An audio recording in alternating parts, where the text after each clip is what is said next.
Hi எல்லாருக்கும் வணக்கம். நான் Bharathi. Welcome back to my wings channel. இன்னைக்கு வீடியோல திருக்குறளின் அதிகாரம் 7 மக்கட்பேறு பத்தி தான் பார்க்க போறோம். திருக்குறள் அதிகாரம் 7 மக்கட்பேறு. குறள் 61. பெரும் அவற்றுள் யாம் அறிவது இல்லை, அறிவு அறிந்த மக்கட்பேறு அல்ல பிற. இந்த குறளுக்கான விளக்கம்: நல்ல அறிவுள்ள பிள்ளை செல்வங்களைக் காட்டிலும் வேறு எந்த செல்வங்களும் சிறந்தது இல்லை. குறள் 62. எழுப்பிறப்பும் தீயவை தீண்டா பழிப்பிறங்கா பண்புடை மக்கள் பெறின். இந்த குறளுக்கான விளக்கம்: பழி இல்லாத நல்ல பண்புகளைக் கொண்ட பிள்ளைகளை பெற்றவருக்கு 7 பிறவிகள் வரை தீவினை பயன்களாகிய துன்பங்கள் வந்து சேராது. குறள் 63. தம் பொருள் என்ப தம் மக்கள், அவர் பொருள் தம் தம் வினையால் வரும். இந்த குறளுக்கான விளக்கம்: தம் பொருள் என்று போற்றுவதற்கு உரியவர்கள் தம் பிள்ளைகளே, ஏனெனில் அவர்கள் செய்யும் நற்காரியங்களின் பலன்கள் தந்தையையே வந்து சேரும். குறள் 64. அமிழ்தினும் ஆற்ற இனிதே தம் மக்கள் சிறுகை அளாவிய கூழ். இந்த குறளுக்கான விளக்கம்: தம்முடைய பிள்ளைகளின் சிறு கைகளால் பிசையப்பட்ட உணவு பெற்றோர்க்கு அமிர்தத்தை விட இனிமையானதாக இருக்கும்.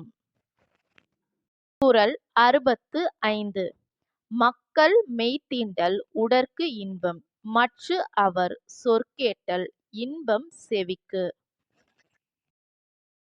இந்த குறளுக்கான விளக்கம்: தாம் பெற்ற பிள்ளைகளின் உடம்பை தொடுவது உடலுக்கு இன்பமாகும். அவர்களின் மழலை சொற்களை கேட்பது காதுக்கு மிகுந்த இன்பமாகும். குறள் 66. குழலினிது யாழினிது என்ப தம் மக்கள் மழலை சொல் கேளாதவர். இந்த குறளுக்கான விளக்கம்: தம் பிள்ளைகளின் மழலை சொல்லை கேட்காதவர்கள்தான் குழலின் இசை இனிது, யாழின் இசை இனிது என்றெல்லாம் கூறுவர். குறள் 67. தந்தை மகற்கு ஆற்றும் நன்றி அவையத்து முந்தியிருப்ப செயல். இந்த குறளுக்கான விளக்கம்: ஒரு தந்தை தன் மகனுக்கு செய்யும் பெரிய உதவி என்னவென்றால் அவனை கற்றோர் முன்னிலையில் முதன்மை பெற்றவனாக இருக்க செய்தலேயாகும். குறள் 68. தம்மின் தம் மக்கள் அறிவுடைமை மாநிலத்து மண்ணுயிர்க்கு எல்லாம் இனிது. இந்த குறளுக்கான விளக்கம்: தம்முடைய பிள்ளைகள் அறிவுடையவராக இருந்தால் பெற்றோருக்கு நன்மை தருவதை விட இவ்வுலகில் வாழும் எல்லா உயிர்களுக்கும் மிகுந்த நன்மையையும் மகிழ்ச்சியையும் தருவதாகும். குறள் 69. ஈன்ற பொழுதின் பெரிதுவக்கும் தன்மகனை சான்றோன் என கேட்ட தாய். இந்த குறளுக்கான விளக்கம்: தான் பெற்ற மகனை அறிவு ஒழுக்கங்கள் நிறைந்தவன் என்று மற்றவர்கள் புகழ்ந்து கூறுவதை கேட்ட தாய் அவனை பெற்றபோது அடைந்த மகிழ்ச்சியை விட பெருமகிழ்ச்சி அடைவாள். குறள் 70. மகன் தந்தைக்கு ஆற்றும் உதவி இவன் தந்தை எண்ணோற்றான் கொல்லெனும் சொல்.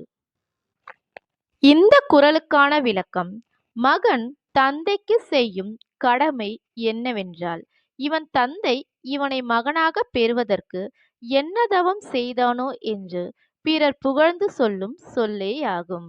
இத்துடன் இந்த அதிகாரம் முடிவடைகிறது. மீண்டும் அடுத்த அதிகாரத்தில் சந்திப்போம். நன்றி, வணக்கம்.